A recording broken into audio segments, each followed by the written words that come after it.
Hey everyone! In this video, I will show you how to fix promotions that cannot be redeemed in Shopee. But before we start, make sure to follow the video till the end and subscribe to the channel.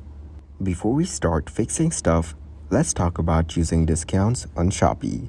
You can only use two types of discounts at once. One from Shopee itself, like free shipping or money back, and one from the shop you're buying from.